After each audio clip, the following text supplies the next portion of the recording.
Well, good morning, everybody. Pastor Steve here, and thank you for being with me. I imagine some of you parents are a little bit dazed this morning. It's the first day of school, so maybe your routine has changed a little bit, but I'm especially thankful for you watching or listening to this devotion. We are in the book of Numbers, chapter 3. We finished reading Leviticus, did not read the last chapter, 27, which just had some regulations regarding vows that people made to God.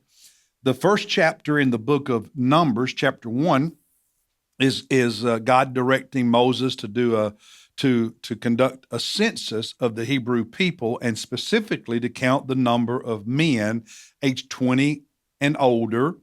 And this this would be used to organize the tribes and the armies as they progressed later to the promised land.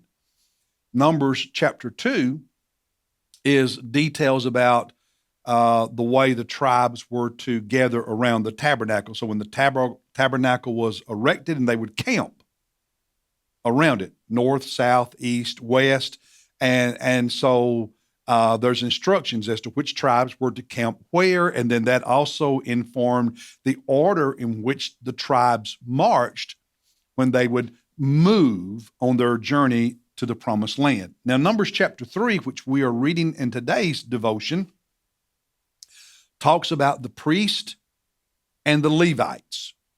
The Levites were descendants of one of Jacob's 12 sons, Levi. And Moses and Aaron were Levites. But Aaron, who was a Levite, his sons, his descendants, would serve as priest, meaning that every Jewish priest was a Levite because they were descendants from Levi through Aaron, who was a Levite. All the other Levites, all except the descendants of Aaron, who were priests, they were Levites, but all the other Levites were not priests. So here's the thing. Every priest was a Levite, but not every Levite was a priest. The Levites, which was the vast majority of them, who were not priests, were set apart to serve the priest, to help the priest in their functions, to help take care of the tabernacle and later the temple, if you will. And so in Numbers chapter 3, starting at verse 1, now these are the records of the generations of Aaron and Moses at the time when the Lord spoke to Moses on Mount Sinai. So this is well before they go to the promised land. These then are the names of the sons of Aaron: Nadab, the firstborn, and Abihu, Eleazar, and Ithamar. These are the names of the sons of Aaron, the anointed priest, his 4 sons, whom he ordained to serve as priest. Nadab, in verse 4, but Nadab and Abihu died. This is recorded in Leviticus chapter 10. They died before the Lord when they offered strange fire before the Lord in the wilderness. So even though they had been anointed priests as descendants of Aaron, as sons of Aaron, they violated the instructions that God had given for how the priests were to do their sacrifices, and they died as a result. So Aaron only has 2 sons as priests who are still living.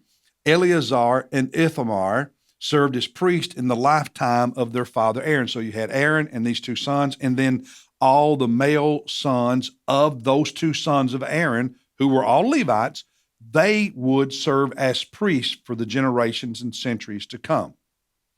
All the other Levites were not priests, but all the other Levites served at the tabernacle, later at the temple. They served and helped the priests carry out their function. So verses 5 and following. And then the Lord spoke to Moses, saying, bring the tribe of Levi near, and set them before Aaron the priest, that they may serve him. They shall perform the duties for him and for the whole congregation before the tent of meeting, the tabernacle, later the temple, and to do the service of the tabernacle. They shall keep all the furnishings of the tent of meeting, along with all the duties of the sons of Israel, on and on it goes. So They helped the priest with their duties. They took care of the tabernacle, the curtains, the furnishings, all the equipment, all the resources that the priest would need in carrying out the duties of the tabernacle or the temple. Now, Levi had 3 sons. So we're going back well before Aaron, before his 2 sons, before Moses. Levi, one of the 12 sons of Jacob, whom the Levites descended from, he had 3 boys. He had 3 sons, and you read about that in Genesis 46:11. And it was their descendants who became the Levites. If you hold out the descendants of Aaron who were Levites, all the other descendants of these 3 sons, all the others who were Levites, total, because there's a record, there was a census taken of the Levites in this chapter, total 22,000. And you have that in chapter 3, verse 39, 22,000. And each of these 3 groups, so basically the reason the 3 sons matter, so here's all these Levites coming down through the centuries, okay? All descendants from the 3 sons of Levi. It's all the Levites. Well, you get down here several centuries, and Aaron, who's a Levite, descendant of one of those 3 sons of Levi, he and his descendants become priests. But all the others are the Levites who help the priest. Now, those descendants descended from one of those 3 sons of Levi. They were divided into 3 groups in alignment with which of Levi's sons had they descended from. Each of those groups, based on whom they had descended from, were given very specific duties in Numbers chapter 3 when it came to helping the priest and taking care of the tabernacle and the furnishings of it and the offerings and stuff, and later the temple. So they had very specific duties, and that's mentioned in chapter 3 in verses 25, 31, and 36. So that's the content of Numbers chapter 3. Some of you are probably wondering, all right, preacher, all right, pastor, all right, Steve, what devotion did you get out of all that? Well, I got good news for you, because I did get one, and here it is. God, listen, God likes organization, not chaos. Now hear that again. God likes organization. There's a lot of organization in chapter 3. God does not like chaos.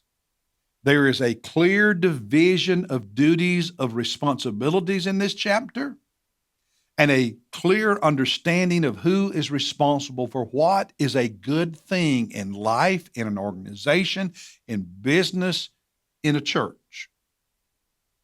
A church ministry should not be chaos, with everyone doing his or her own thing. That will not work well. As the Apostle Paul said in 1 Corinthians chapter 14, verse 40, all things must be done properly and in an orderly manner. So what's the devotion? There's room for some individuality. We'll talk about that more in another devotion. But here's the takeaway. God is not the author of confusion. God likes organization. Hey, I'll see you tomorrow as we look at Numbers chapter 6. God bless you, everybody. See you then.